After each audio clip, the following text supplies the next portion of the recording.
அனைவருக்குமே வணக்கம். சற்று முன் கிடைத்திருக்கக்கூடிய ஒரு மிக மிக முக்கியமான செய்தி ஒன்று வெளியாகியுள்ளது. சற்று முன் சபரீசனை அடித்து இழுத்துச் சென்ற அமலாக்கத்துறை, இது மாதிரி பார்த்தீங்கன்னா செய்திகள் வெளியே இருக்குது. ஸோ இப்போ பார்த்தீங்கன்னா சபரீசன் அவர்கள் வசமாக சிக்கியிருக்காரு. ஸோ இதன் அடிப்படையில் தான் அமலாக்கத்துறை அதிரடியாக அவருடைய சம்மந்தப்பட்ட நிறுவனங்களை ரெய்டுகள் நடந்தது. இப்போ செந்தில் பாலாஜி அவர்கள் ஒப்புக்கொண்ட உண்மையின் அடிப்படையில் தான் இப்போ சபரீசன் அவர்கள் தான் பார்த்தீங்கன்னா திமுகவில் வரக்கூடிய பணங்களை அனைத்துமே பதுக்கக்கூடிய ஒரு ஆளாக இருக்காரு. இதன் அடிப்படையில் தான் அமலாக்கத்துறை டார்கெட் பண்ணி இப்போ சபரீசனை அவர்கள் பார்த்தீங்கன்னா வசமாக சிக்க விட்டுருக்காங்க.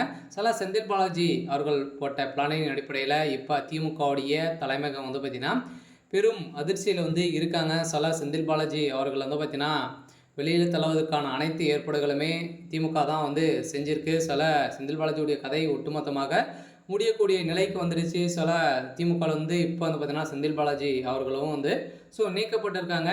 இதைத் தொடர்ந்து தான் இப்போ செந்தில் பாலாஜி அவர்கள் கொடுத்த வாக்குமூலத்தின் அடிப்படையில் இப்போ சபரீசன் அவர்கள் வசமாக சிக்கியிருக்காரு.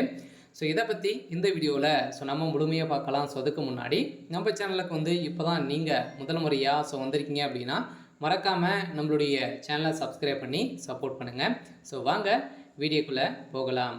பார்த்தீங்கன்னா சபரீசன் அவர்கள் பார்த்தீங்கன்னா திமுகவுடைய பின்னிருந்து இயங்கக்கூடிய ஒரு முக்கிய ஒரு புள்ளியாக தான் இருக்கார்.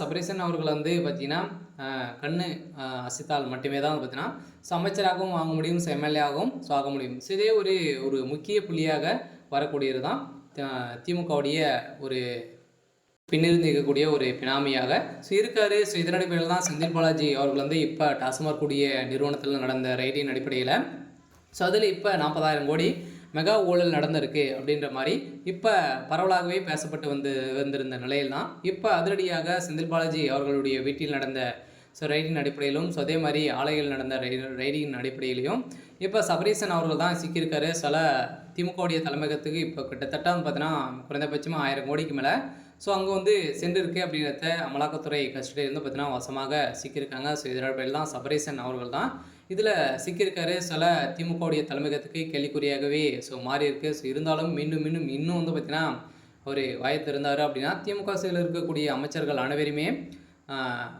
கம்பி எண்ணக்கூடிய நிலை தான் இப்போ உருவாகியிருக்கு. இப்போ அமைச்சர் பொன்முடி அவர்களும் செந்தில் பாலாஜி அவர்களும் பார்த்தீங்கன்னா அமைச்சரவையிலேருந்து நீக்கப்பட்ட சம்பவத்தின் அடிப்படையில் இப்போ திமுகவை வச்சு செய்கிறதுக்கான அனைத்து ஏற்பாடுகளுமே நடந்திருக்கு. சில திமுகவுடைய தலைமையகம் இன்னும் 7-8 மாதங்களில் நிலைக்குமா அப்படின்றத ஒரு பெரிய கேள்விக்குறியாகவே மாறி இருக்கு. இருந்தாலும் என்ன நடக்க போகுது அப்படின்றத வெயிட் பண்ணி பார்க்கலாம். இது மாதிரி செய்திகளை தெரிஞ்சுக்கணும் அப்படின்னா மறக்காமல் நம்மளுடைய சேனலை சப்ஸ்கிரைப் பண்ணி சப்போர்ட் பண்ணுங்கள். தேங்க்யூ.